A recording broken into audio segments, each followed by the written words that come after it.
ini menjadi penelitian atau perhatian utama karena motivasi belajar itu merupakan suatu kunci keberhasilan peserta didik dalam mengikuti proses pembelajaran. Peserta didik yang memiliki motivasi belajar tinggi cenderung akan lebih aktif dalam belajar serta berani bertanya. Mereka juga akan tekun dan memiliki rasa ingin tahu yang besar. Sebaliknya, jika motivasi belajar rendah, seringkali mereka akan terlihat pasif, mudah bosan, dan kurang bersemangat dalam mengikuti kegiatan pembelajaran. Nah, oleh karena itu, melalui video ini saya akan membahas tantangan motivasi belajar yang dihadapi peserta didik pada saat ini, yaitu mengkaji teori motivasi belajar dalam psikologi pembelajaran, serta menyampaikan solusi yang dapat diterapkan oleh guru dan orang tua. Baik, langsung saja saya masuk ke uraian permasalahan atau tantangan perkembangan zaman motivasi belajar di era modern. Nah, di era modern saat ini, peserta didik sekolah dasar tentunya menghadapi berbagai tantangan yang dapat mempengaruhi motivasi belajar mereka, dan itu juga cukup kompleks dalam mempertahankan motivasi belajar dari mereka sendiri. Nah, salah satu tantangan terbesarnya adalah pesatnya perkembangan teknologi digital. Contohnya itu ada penggunaan gawai, televisi, permainan daring, dan media sosial yang membuat anak lebih tertarik pada hiburan dibandingkan kegiatan belajar.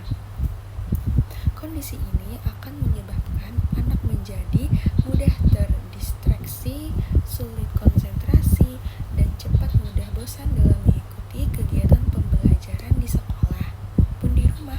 Nah, selain itu, anak cenderung ingin mendapatkan sesuatu secara instan, sehingga ia kurang memiliki ketekunan dan kesabaran dalam proses belajarnya. Nah, selain itu, kita tentu memiliki tantangan lainnya, yaitu berasal dari lingkungan keluarga. Tidak semua orang itu memiliki waktu atau kesempatan untuk mendampingi anak mereka belajar di rumah, karena tentunya pasti mereka mempunyai kesibukan, ada kesibukan pekerjaan atau faktor ekonomi, kurangnya perhatian dan dukungan dari keluarga tentunya dapat mempengaruhi motivasi belajar anak dan membuat anak merasa belajar itu bukanlah hal yang penting.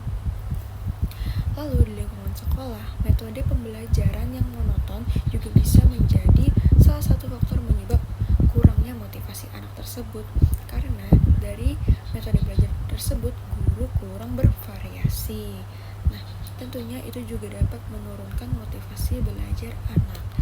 Lalu, jika permasalahan ini tidak ditangani dengan baik, maka peserta didik beresiko mengalami penurunan prestasi belajarnya, rendahnya rasa percaya diri, serta kurang berkembangnya potensi akan akademik dan sosial mereka. Ini saya akan masuk ke uraian kajian literatur esensial yang berisi definisi, faktor, dan penyebab permasalahan atau tantangan motivasi belajar.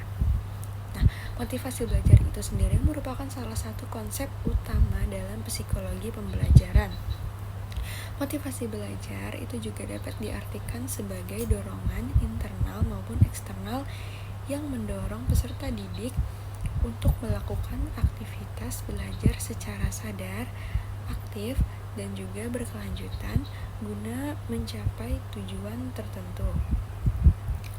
Dalam psikologi pendidikan, motivasi belajar dibedakan menjadi dua jenis, yaitu motivasi intrinsik dan motivasi ekstrinsik.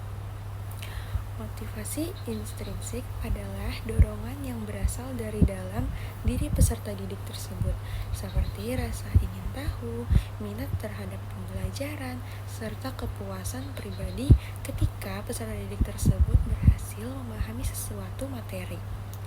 Motivasi ini sangat penting karena membuat anak belajar tanpa paksaan atau disuruh dengan orang lain.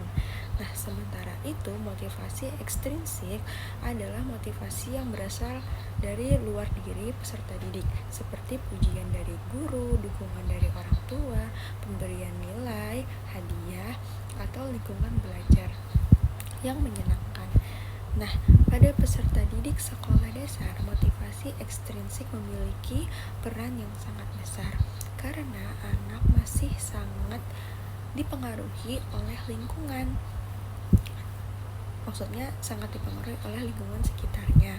Beberapa faktor yang mempengaruhi motivasi belajar peserta didik SD antara lain kondisi psikologis anak, pola asuh orang tua, lingkungan sekolah, hubungan sosial dengan guru dan juga teman-teman sebayanya, serta metode pembelajaran yang digunakan oleh guru. Oleh karena itu, guru perlu memahami teori motivasi belajar agar guru dapat menciptakan suasana pembelajaran yang sesuai dengan kebutuhan dan karakteristik peserta didiknya tersebut. Kita masuk ke solusi umum yang dimana di sini kita akan melibatkan semua pihak yang spesifik dalam psikologi pembelajaran anak sekolah dasar. Untuk meningkatkan motivasi belajar peserta didik, tentunya diperlukan kerjasama dari berbagai pihak.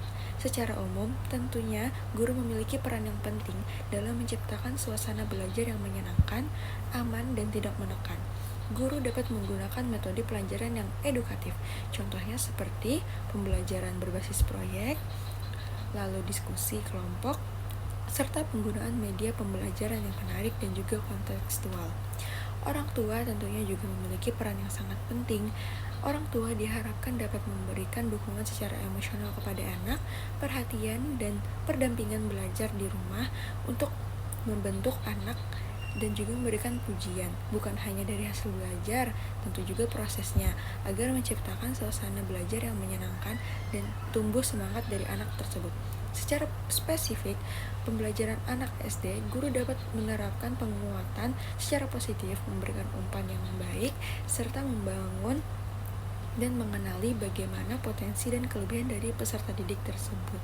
Demikian, anak dapat merasa dihargai, percaya diri, dan memiliki motivasi untuk terus belajar.